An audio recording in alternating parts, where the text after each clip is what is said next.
Welcome to another edition of the Unsexy Businessmen podcast, where we talk about all things entrepreneurship and unsexy businesses. Blah, blah, blah, blah, blah. As always, I'm joined by my brother Aaron Skinner. And today, kicking off the New Year's right, everybody, because we want to make sure that you're safe, all you people starting your new businesses out there. We want to talk about the grind and why you should stop romanticizing it and why people do. So first off, there's a huge difference between like being productive and creating stuff and just chaos. So a lot of times we see the grind as just like, oh, I'm like literally grinding. I'm just like doing stuff. And there's no output that comes from it. So we want to make sure that we define what we mean by the grind. The grind is like just doing stuff because it makes us feel good, like we're actually being productive, when in reality, it is not. Have you ever seen this? Have you seen people that do this, Aaron? Yes. Wait, why do you answer like that? Yes. You don't have to give specific names. Yeah, well, I'm definitely not going to give specific names. Not that this girl listens to the podcast. No, it's I do see it, especially when you're talking to budding entrepreneurs. They always love talking about what they're going to do and how they're going to do it. And then 6 months later, you talk to them and they tell you again what they're going to do, how they're going to do it 6 months later. So you get where I'm going with this, and nothing ever happens. There's definitely a grind that needs to happen when you're building a business. 100%. You have to be able to grind, but there's like real grinding and there's faux grinding. There's the people that, like you were saying, Alex, and this is it actually kind of goes back to when you were talking about this in the very beginning of this podcast. It just reminded me of the whole point of setting goals and the SMART system of setting goals, which I never remember the actual acronym, but I know what it means. And so you'll get these people that are just like, I'm doing work. I'm gonna send some text messages or emails to people, and then they never follow up and they don't do what they actually need to do in order to land that client. And then they wonder why their business isn't growing or hasn't done anything. Yeah, I see this a lot. Like, this is why goals are so important. If you don't have your goals and they're set up in a way where you're actually accomplishing them, then you're grinding just to grind so you can tell people that you have a business that you're starting. It's like a perpetual starting of a business that never goes anywhere. And it is kind of crazy. Yeah, and I think that if you want to call it like the grind myth, is way more heightened now, heightened with social media, where people are showing all of these things like, oh, look how much, even like, and this isn't just for like businesses, like, oh, look at me getting into the gym, doing this thing. Oh, look at me doing whatever thing you want to like bring up, where people want to show off, if you want to call it like hustle porn, if you will, where it's just like, oh my gosh, like I'm so tired, I'm so busy. And I think that's like part of the problem too, like tiredness and like busyness is almost like a badge of honor. It's just like, oh my gosh, guys, look, last time I checked, I thought badges were bad. I don't know. Ever heard of the World War II and some stuff that happened? I thought badges were bad. But people like are just like, oh my gosh, this is like, I'm tired all the time. And it actually is hard for me when I'm talking with people, just be like, so like, how are things going? Like, because there is a lot of times where I'm tired, and there is a lot of times where I just go, just chugging along, going good. Like I don't know if it's because I've always had a bias against these type of people, but like I never say, oh man, we're like so busy, because it feels so disingenuous to me. I don't know if that's just me, but it's just like, we're all fucking busy. Like like not all of us, but like, you know what I mean? Like everyone has things going on, right? Sure. So like, what makes my suffering, here's what it is. I just landed on it. It's because to me, oh, I'm so busy is someone trying to start a conversation and to get you to ask questions like, oh, like, so why are you so busy? And I hate when people use statements to like lead to a specific spot. I'm just like, oh, you want to talk about yourself, don't you? So that's why I try to avoid it as much as possible. Right. And I think it's natural for people who want to talk about themselves. Like, I get that. But I think it's even more than that, dude. I think they want you to think that you're busy. And for some reason, that's going to make you look better because you're so busy. And it's the whole dude, it's the whole social media everything. This isn't, yeah, you're right. This isn't just business. This is everything. People try and make their lives look better, more important. Everyone wants to feel important. Everybody does. Everyone likes the accomplishment. Everyone likes an attaboy and things like that. But when that's your main goal is to get attaboys instead of results, you're never going anywhere. Like your attaboy should be from yourself. Not, you shouldn't be getting all of this you shouldn't be getting this. God, I'm so bad with words. Dopamine rush, Yes, affirmation, yes, you shouldn't or be getting that from other people. You should be getting that from yourself. Again, by the goals you've set and the things that you've done. Like at the peak of honestly clean my business, when it was making a ton of money, when someone would ask me, "How's your business doing?" I would always say, "It's going good. It's going good." I was never like, "Dude, we made $400,000 last month." It's like, I never said that. It was, because I didn't care if they knew that or not. I knew it. I knew how well the business was doing, and that's all that really mattered to me. But you just get these people that need that. That's the word I was looking for. Affirmation. Thank you, Alex. Um, from other people. And if that is the way that you are going to operate as a person, you are in for a world of hurt, because those are all the people that then eventually will post on Facebook or Instagram or Twitter like, "Having a bad day today. Don't ask me about it." Like, it's just like, that's what it eventually comes to. Like, don't be the "I'm having a bad day today. Don't ask me about it," even though I just posted it on social media for everyone to read. Like, don't be that person. And that's what it eventually comes to if that's all you're looking for is the attaboys from everyone. The attaboy needs to come from yourself. That's the only way that you are going to succeed if you really want to be successful in anything that you're doing. Like the gym example is great, dude. I mean, not to toot my own horn, I started getting super serious about my health. And I'm 41, and that was luckily that I didn't go buy a really nice car. My midlife crisis was I want to get in better shape. And that's been a struggle my entire life. And I did it. But so I've been going to the gym, whatever. The dude pretty hardcore for 4 months. I got it locked in. I'm doing great. But you see those people at the gym and it was me. That was me for years. I'd be at the gym, do the whatever, and be able to tell people, "Hey, I go to the gym every day." But I sure didn't look like I went to the gym every day. But I could tell people. I went to the gym every day, and that made me, for some reason, feel good. But what actually made me feel good is when I set specific goals, reached those goals, and then, just a bonus is when people notice, right? They say, "Oh, wow, you've lost weight, or you're looking good, or this is whatever." Like, that's a bonus. But I didn't care if anyone said anything to me. I knew that I was doing the right stuff by the scale, by the DEXA scans, by everything that I was doing. And again, this isn't a toot my horn. This should be applied to every aspect of your life. Please, please don't rely on other people to make you feel good. You need to make yourself feel good. because a lot of times you're going to be waiting a long time to feel good. You're just going to be sitting there waiting for If it people. This is happens, something, if it even yeah, happens. if it comes, like it's something that I've struggled with my whole life is like wanting people to like me. Mm-hmm. I forget I think it was our Christmas cards.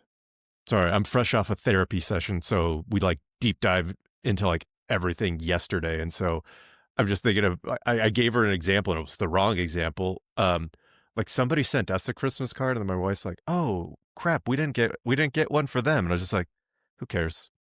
Right. They all Like go in the trash we'll just anyway. move on. I'll tell you what, there's a lot of people that we are sending cards to who, one, don't do them maybe, or two, aren't going to send us anything. And at the end of the day, we made a decision to send them one. If they don't want to send one to us, it's like totally fine. I'm not saying like my wife was super like, "Oh, we gotta get them one." It's a natural reaction. It's dude. Sorry, keep It up. felt so good, but it felt so good to just be like, "Oh, I don't care," and then like move on to the next thing and not like ruminate over it, because going just the attaboy thing is something that I know that I have craved for a lot of my life for whatever reasons. And I think it's because I've seen so many people, especially like business partners, business owners, who I'm just like, "Oh God, you will always be an employee. You are always someone who's going to want to be," and those are generally the people who are doing the fake grind the most, are the ones who are like, "Tell me I did good. Please tell me that I did a good job. See all the good hard work that I did." I'm like, the good hard work is going to be money in our bank account. So happy you completed a task, but you didn't make any money, so I'm not going to be like, that's awesome. I don't know what to tell you. Well, the good hard work that you actually care about. Yes. No, Fair, exactly. fair. Yes. No, You know, I agree with you. Like, that's and I what would it say is. almost, yeah, because it's almost all hard work is going to lead to revenue in some way. Like It should. it definitely should. If it doesn't, That's when the faux grind is there. That's what the faux grind is. It's the people yeah. that are constantly talking about all the stuff they're doing, zero results. And I want to give everyone like a couple of examples. I'm not the expert on all of the different forms of grind culture, but there are things that I've seen in my own life, in my own business building, in working with others. There's four main ones, and maybe Aaron, you'll have more that you want to add to it, but task hoarding. So it's like I'm going to do everything. I'm not going to delegate to anybody. Reactive work, just I'm not doing anything. A fire happens now because I wasn't preparing ahead of time. Now I'm super busy fixing this fire that has happened. Oh my gosh, I'm so busy for 8 hours as opposed to having solved this months ago by putting in 2 hours of work. Platform addiction. I am very guilty of this one.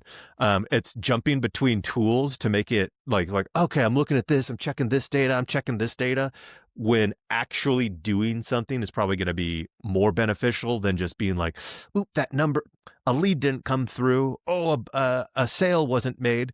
And then the last one, and this is similar to it, is performance theater.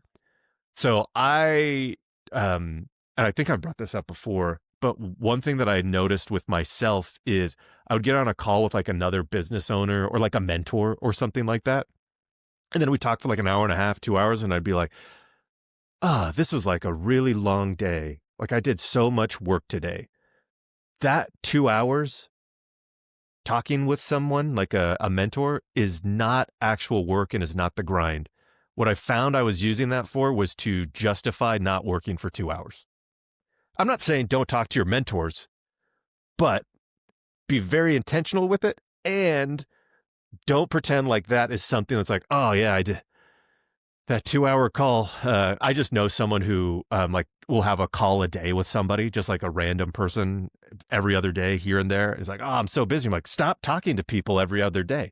That will solve your problem. So those are my four: task hoarding, reactive work, platform addiction, and performance theater is where I see the most amount of fake grind happening. Well, as the performance theater one is the one that came to mind when you were first talking about it. Yeah, I agree, which goes back to what we've been talking about this entire time. It's the people that want that affirmation from their friends or family that, wow, my boy's a real hustler. Look at him doing all, he told me all the stuff that he was doing. And so I'm so proud of my boy. And I told him I was proud of him. And and then you're calling this person because it's the one person that actually will give into your need for that affirmation. And then you're wasting time talking to that person constantly instead of going out and getting results. Just go do something. Just go actually grind, actually get results, and be happy for yourself. That's like my biggest takeaway from this. I think that is. It's just like, don't rely on other people for your happiness. Yeah, you gotta take care of numero uno, and then you can take care of everybody else. And the funny thing about that,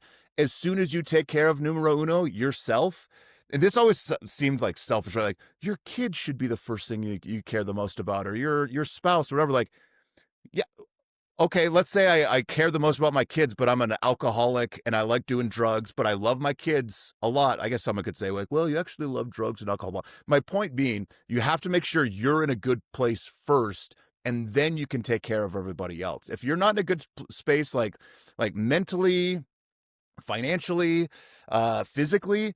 There was a great quote. This was actually, I heard this like 2 weeks ago. There was I'm obviously very health minded right now, so of course this made a big difference to me. But there's like this ex-Navy SEAL, and he was just talking about fitness.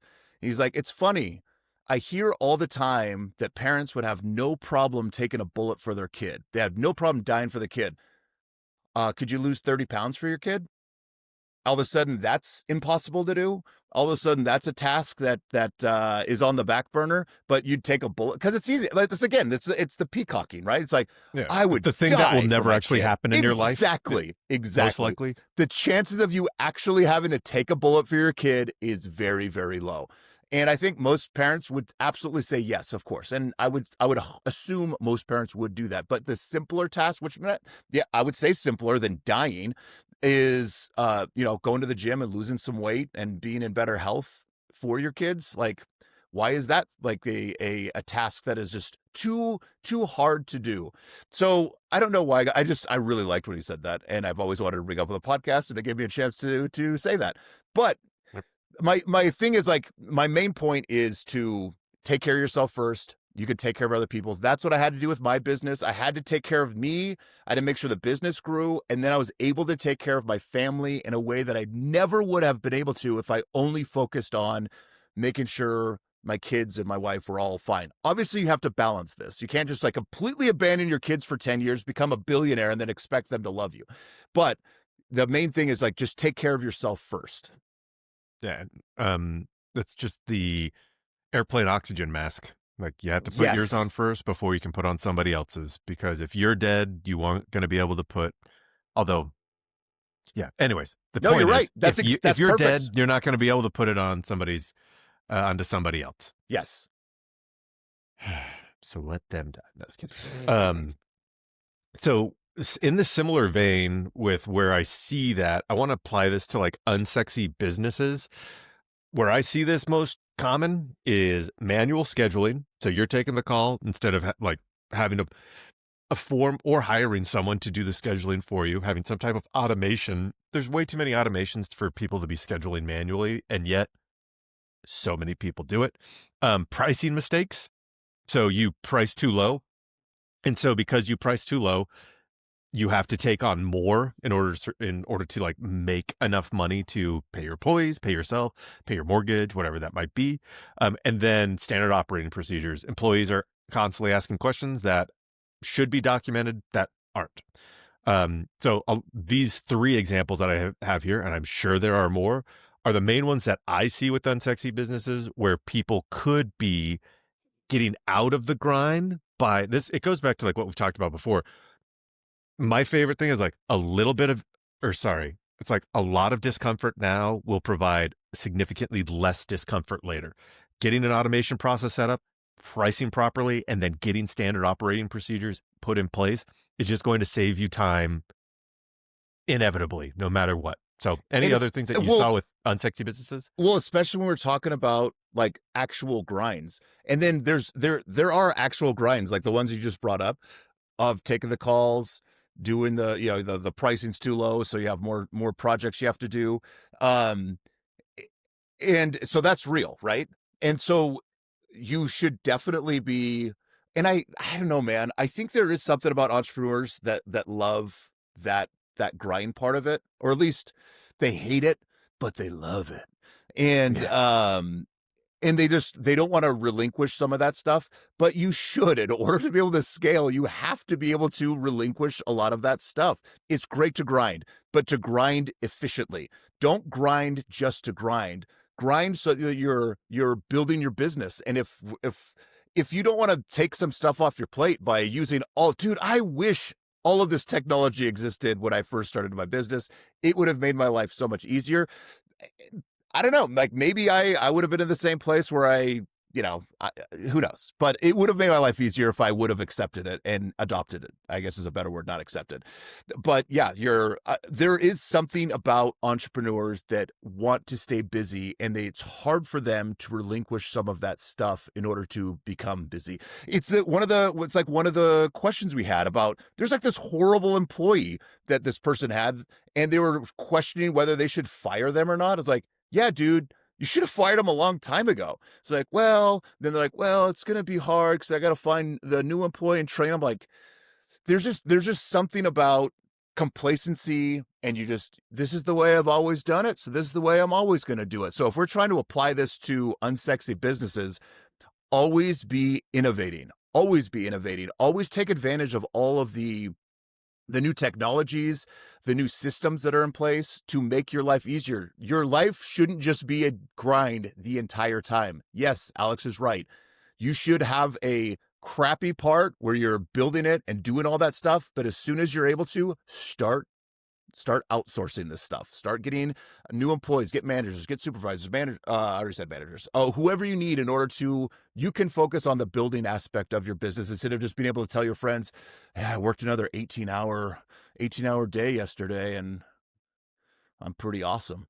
Like, just like, I don't know. Like, there is something with that with entrepreneurs where they just want to be able to stay busy all the time instead of being efficient. I would see this a lot just in normal everyday life too, where you'd keep either a B or a C player because you're just like what Aaron just said, like, I don't want to fire this employee because that is going to be harder than finding the new person who's going to be better. But I'll tell you what, Which isn't true. once again, I'm going to repeat, discomfort now is going to lead to significantly less discomfort later on. Like you have to make sacrifices in some areas so that things can be smoother in terms of transition for you in the future. There's like a number of decisions that I just like look back on that I wish I would have just pulled the trigger on sooner, like in my old career. Like, yeah, who cares?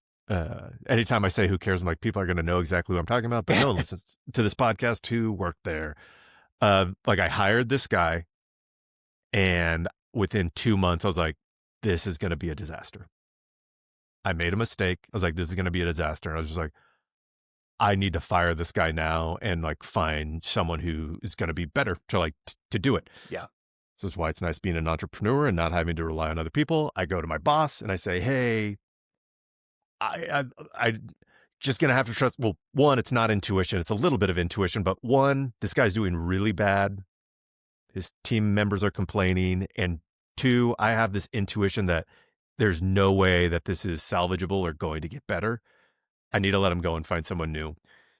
He's like, well, generally, we like to give people like at least a year to like, coach them, figure it out. I'm just like, I am so confident that coaching is not going to do this.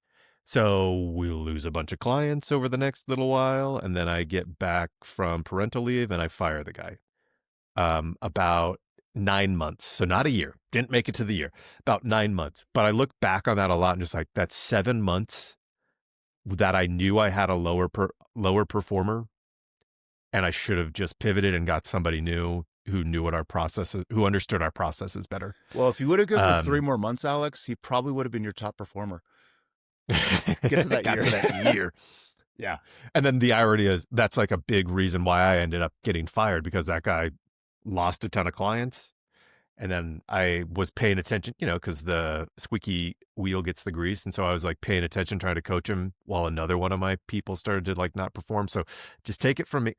But hey, I got fired. Things are going great. Maybe like providence that out. guy showed up to my life. But if anyone is out there like pulling the trigger a lot faster, sometimes though scary, it's going to be a better decision. And I know there's going to be people who have the story like, well, I had a horrible performer for a year and then eventually they turned around and became the most amazing person in the world. I would place my entire life savings on that story is way, way, way, way, way, way more infrequent than the story that I just shared where you give people too much time and then you just lose a bunch of money. You never base decisions on the exception. You always base it on the rule. So you can't be like, well, there was this one guy. It's like, I'm not going to get into political stuff. Yeah, it's just, unfortunately, the statistics prove that if you are always going with the outlier constantly, it's not going to work out well. You have to do with like what works and what, I don't know, man. Like I I saw it so much with my business where I would try over and over again to coach somebody and help them grow.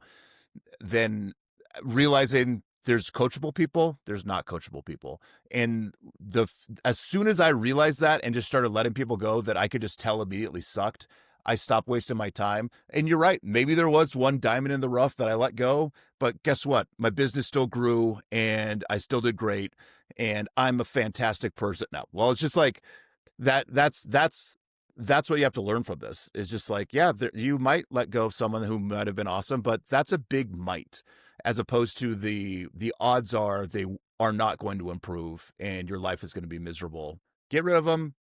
There's some quote from somebody's like, promote quickly, fire even quicker. I can't remember. There's something like that. For like, so if you have like a top employee that's doing awesome, promote him as fast as you can. If you have a shitty employee, fire him as fast as you can. Like that's really what it comes down to. Yeah. And especially, I would just add a caveat for my story, like, and it depends on like the importance of the position. Sure. Because less important positions, maybe you can give a little bit more time. Very important positions, maybe you can't. Well, when they're losing clients, like Exactly. it's nobody seeing this person that I said sucked is losing us tens of thousands of dollars. Maybe we need to move on, but you know, that's how they ran their business and whatever. Yeah. So I want to go over some ways that you can self-analyze, understand if you're in the grind mentality, how to get out of it. So first thing we need to do is go back to like the goal conversation that we have. And we need to understand, what does progress look like for the things that you are creating for your business. So I think one is, as time goes on, you should be spending fewer and fewer hours, but fewer hours working on the higher leverage pieces of things, the things that are going to generate, I would say in most cases, the most return on investment. So maybe it's not working 40 hours anymore. Now you're working 20 hours, but you're working on those 20 hours of like, these are the things that are going to 2x, 3x our revenue, whatever that is. Looking into improving your standard operating procedures. Boring repetition is what I'm going to call this, that is done consistently well. So like, we have our standard operating procedure. It's done this way over and over and over again, built out perfectly. And then building out systems. So this is your standard operating procedures, maybe more than that, but building out systems that at the start are going to take you a while, but over time are going to allow you to grow much more. And I would say the most important thing is like and what I'm already seeing it now with as we are building out more and more for Keystone, is like, standard operating procedures are going to solve so many of your problems, because when one employee goes away or another employee is like on vacation, another employee has been able to just step in and figure out how to do the thing. I wouldn't say seamlessly, but a lot easier than them starting from scratch or me having to get on a call and figuring it out with them. So I would say from the grind mentality, it is really like, spend less time doing the more important things, which is most likely going to be boring work of building out standard operating procedures. Here's an easy way to do this. If you are constantly saying I'm really busy, find out what's making you really busy and solve that. Like if it's, again, like we were talking about before, like if like, well, I just take so many calls every day and my phone never stops ringing and blah blah blah, like get a system set up where it's an automated, there's so many of these where it's just an automated person answers the call. I mean, there's companies that will make it, a real person that answers them, but I'm sure there's AI companies that do this as well. If it's I'm very basic, I'm just so busy because I'm constantly working at, like, you know, for me, it was like, I've just too many carpet cleanings. I just don't have enough time to get more. Hire somebody. Like, figure out what is taking the most amount of your time. And once you have that figured out, solve that problem. Like figure out what you need to do so you can start spending more time on actually growing your business, as opposed to going out and doing a bunch of carpet cleanings or doing a bunch of SEO. You know, I know SEO. I'm just going to throw that out. Yeah. And so it's just like that. That's what you just, it's that introspective thing. And then again, it goes back to setting goals. And yes, SOPs. SOPs are super boring to do. It's so close to SOB because they're an SOB to constantly do. But the nice thing about it is, like your example, as soon as you have those set in place, it's just going to make your life so much easier in the future. It does. And there's new things that come up each time. There's new situations that you don't have an SOP for. You make one. Standard operating procedure. You make your standard operating procedure for that particular situation. You don't have to worry about a problem occurring. I mean, it still could occur, but a lot less likely to happen again if you have a standard operating procedure in place in order to prevent those types of things from happening. And that's what every business should be doing. But again, ask yourself, if you're constantly saying, I'm so busy, why are you so busy? How are you solving this? If you just want to just be able to keep saying, I'm so busy, and that's what you want to do, keep doing that. If you want to actually change it and free up some of your time, figure out what you have to do in order to free up that time. This isn't like, I know this seems super obvious, but for some reason we get so locked into what we're doing. And like, well, this is what I do every day. This is what I do every day. I'm so busy. I'm so busy. I'm so busy. We don't take a step back. And I was like, why am I still doing window cleanings? Why am I still doing carpet cleaning? I need to hire somebody and train them and do all, like, you have to take a step back, figure out what's taking up all your time and solve that. Yeah, and I think I have two questions that I'd ask, and I think Aaron touched on these a little bit, but to be even more specific, it's what are the things only you can do, and what are the things you're pretending only you can do because it makes you feel better. Um, Make sure and I would say this before you start fixing things, eliminate things. Like if there Sure. are things that you shouldn't be doing or things that just don't make sense for your business anymore or ever, get rid of those things because that will take a big chunk out of your mind. And then second, then go and optimize. And then the other question, and this is in conversations that I've had with a number of entrepreneurs recently. Can I tell you something that pisses me off, everybody? Just gonna throw it out really fast. No. Pisses me off when I hear people are like, "Oh man, I've been loving seeing your stuff on social. I've been loving listening to the podcast." I'm like, "Why don't you like, comment, or subscribe?" Anyways, and then got to give a shout out to Trent, who did say that and did subscribe. I don't know why it makes me so mad. I'm just like, I mean, I do know what. No, never mind. It makes me actually just like the only way that this grows is if more people like do that thing. I'm happy it's helping just you. Don't you want it to help more people? Mhm. But in my conversations with people, they will also count working hours as thinking about their clients. So if you are an incredibly anxious or depressed person, and I've done this before, like you are going to just stew on those clients like, oh crap, that thing's not working. Like inevitably, there are always going to be problems. I don't have the fix for how you get over thinking about those problems, but you have to stop doing it because it does feel like you're working, but at the end of the day, that's not an effective use of time. You worrying about things because it does nothing. It makes you sleep worse. It makes you make poor decisions when you are trying to decide what to do because you push it off to the last moment and now you have to pull the trigger on something.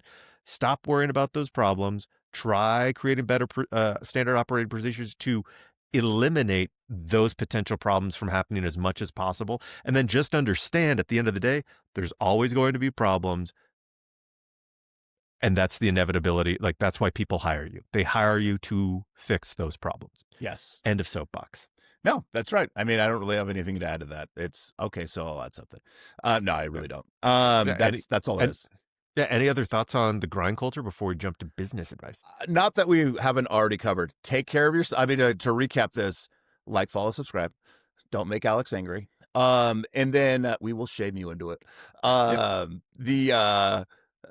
J- Take care of yourself first. Take care of yourself first. That's my big thing. Make sure you're in a good spot. And like, kind of like you were saying too, I think the big thing is figure out what's taking up all out of your time. Either to get rid of those things. Like if I was just like, no matter what, we're doing door hangers 3 hours a day. And when we're making, hundreds of thousands of dollars a month, for some reason, I was still out doing that, would have made no sense. So get rid of that stuff and then learn to delegate. There's something about entrepreneurs that just love to do everything themselves and like have that control over everything, which is very natural. It's your baby. You grew it. You want to make sure everything's taken care of, but you have to learn to let your baby go and grow. And it's only going to grow if you bring people on that can take care of some of those kind of more menial tasks. Let's hop on over to business advice. Got two today. Let's do the first. Let's do the first one. It's super simple. I'm running this. Fire them. Thank you. As always, unsexybusinessman at gmail.com. Thanks for writing in. I apologize for how I'm going to answer this first one. I'm running a small business and I need to build a website from scratch. The goal is simple: look professional, stand out a bit, and make it easy for clients to contact me. I keep getting stuck on design decisions and it slows everything down. What do I do? Have AI do it or hire someone to do it. This is not that complicated. What do you do? Stop worrying about this. It actually is perfect with like the grind culture. I get stuck on design decisions. You already told me what the goal of your freaking website is. Make it easy for clients to contact me. I know you also said look professional, stand out a bit. But at the end of the day, the only thing that's going to lead specifically to revenue is make it easy for clients to contact me. So create a website in 25 to 30 minutes with AI, or like a one-page website so people can contact you, or hire someone to do it and spend $3,000 to $10,000 depending on who's going to rip you off that day. What do you think? I think you're absolutely right. Goes right back into what we've been talking about this entire podcast. People love to talk about things and not actually do things. Dude, again, thanks for writing in. We're not making fun of you. This is a problem that so many new entrepreneurs have. I totally get it. I was there too. We're like, but it's got to look perfect. My website was a piece of shit. And I mean, you can still go look at honestandclean.com. Go check it out. The person that bought it never changed it. It's a shitty website. That website generated millions of dollars in revenue. So if that'll give you some relief that it doesn't have to look perfect in order to make a lot of money, go check it out. The website, I made it all myself. It was a piece of shit. Nowadays, you can have AI make a website that looks a million times better than mine, and that's fine. And the real thing is like, just have, like Alex said, easy to contact you, and then the most important part: do a good job, be honest, don't be a weirdo. Yep. For anyone that's going to go look at that website, it is Oh, honestlycleanllc.com. LLC. That's right. Someone LLC.com. in like New Jersey had honestlyclean.com. Bastards. No, it's anyways, I don't want to spend, actually, reach out to me. I'll have a website for you tomorrow. Website for you tomorrow, it'll be $10,000, but I'll have a website for you tomorrow and you won't have to worry about this But anymore. if you mention the promo code Unsexy Businessman, we'll do it for $5. All right, number 2. I don't even know why I put that one on. But thanks for listening. Last week I was covering for our bookkeeper. Oh, I didn't want to give you a title for this one because this is a juicy one. Last week I was covering for our bookkeeper while they're out on maternity leave, and I started reviewing expense reports from the last few months. While doing that, I noticed one employee submitted the exact same Uber receipt twice. Same ride, same amount, $38. Once in February and again in April. First, I assumed it was an honest mistake. After that, I took a closer look at their other expense submissions, and it became clear it wasn't just an error. There were personal grocery purchases labeled as office supplies, dinners with friends marked as clients. I mean, how do you know they were with friends? But anyways, and some receipt screenshots that appeared edited. The fonts and dates didn't line up with the charges. I went back through about 6 months of their reports, and conservatively, they took around $2,500, $2,544 to be exact. When I confronted them, they immediately got defensive, claimed it was unclear what counted as a business expense, and then quit on the spot. Oh, Now I'm problem feeling solved. uneasy about how we've handled expenses overall. I don't want to become a micromanager auditing every coffee purchase, but it's also clear we can't rely entirely on the honor system anymore, and you never should have. We're a team of 19 people, likely 25 by January, and I'm trying to figure out what a reasonable, scalable expense process should look like for a company size. Standard operating procedures. Aaron? That's exactly what I was going to say. SOP, baby. Perfect example, SOP. And then you have a meeting where you go over exactly what is classified as a business expense. And then you also let people know, if you get caught doing this, you're going to get fired. Is it worth losing your job over a $38 Uber drive or a $50 meal with your friend or whatever it is? Like, that's all you have to do. Problem solved. And then, yeah, you kind of, I mean, you should be, if you're not micromanaging, you should be spot checking it on a regular basis if you're having big concerns with this. But yeah, that's all it is. SOP, team meeting. It is crazy to me how many companies don't have that. Like, so a lot of companies, what they do to like protect is like, all right, we're just going to give you a per diem. You're going on a trip, per diem. Like, this is, you do it with whatever you want with this $200. Sure. Some people think that's really, really cool. And I think it is too. You get to choose what you have, but almost every single company that I've ever worked at did not have any guidance on what were justifiable expenses and what were not. And I remember one time, and like I had to verify this with like a boss of mine. It's like, when you're like going on a client trip, we like really want you to enjoy yourself like while you are out there. And I was just like, I can enjoy myself a lot. So Thousands what of do you mean? Like, dollars. yeah, I was like, so what do you mean really enjoy yourself? Like, well, like don't be like too crazy. Too crazy is not a specific. No. You need to be incredibly specific. I don't even know if I should share this story, but I remember one time I went and visited a few clients out in San Francisco, and I was like, I went to dinner with one of them, and then I really wanted to try this other place, and so I was like, hey, do you want to go? Do you want to go try this other restaurant? They're a foodie. I was like, do you want to go try this other restaurant? I don't think this is that big of a deal, but so we went to one dinner and then we went to another dinner. Both dinners for I think it was 3 people, probably like $1,400. And like there's a part of me that's like, as a business owner, I wouldn't want my people doing that because it wasn't like we were doing this from like some sort of this is gonna grow business with these people that we're working with these people that we're working with. This was just like I got the company credit card. Do you guys like want to keep doing this? Nothing ever came of it. There was no complaint. It was with the client, but when you don't have specificity, I would have if it were my business, I would never allow that to happen.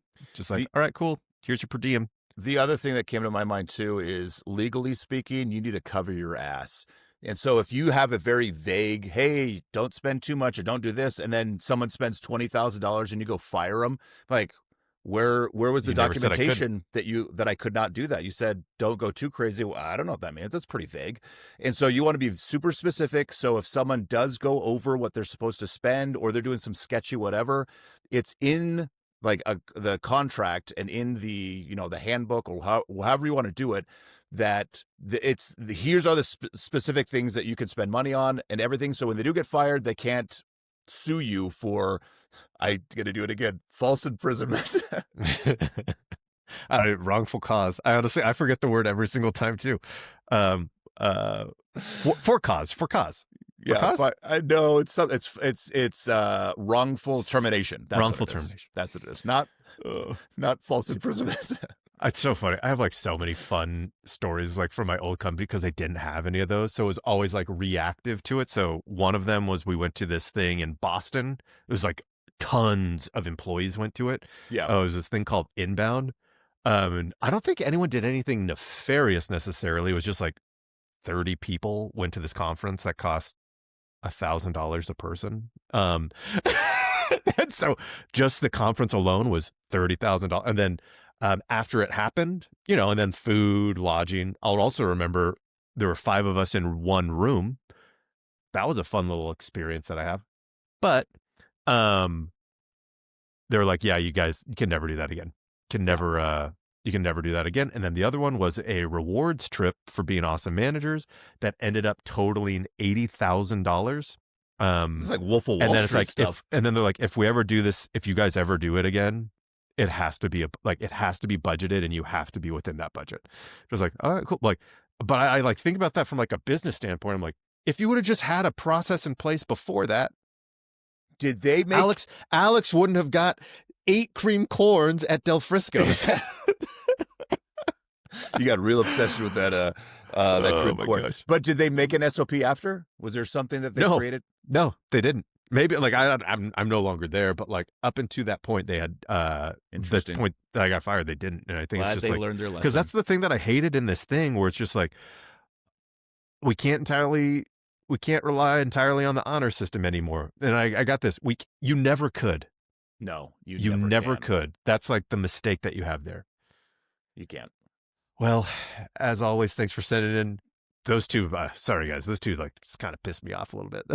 They were great questions. Great questions. Don't let it happen again. As always, reach out to us either in the comments on YouTube or unsexybusinessmen@gmail.com. And we will chat with you all next week. Have a great week, everybody. Thank you for listening to the Unsexy Businessmen. Don't forget to like, subscribe, and leave a review. Now go get to work.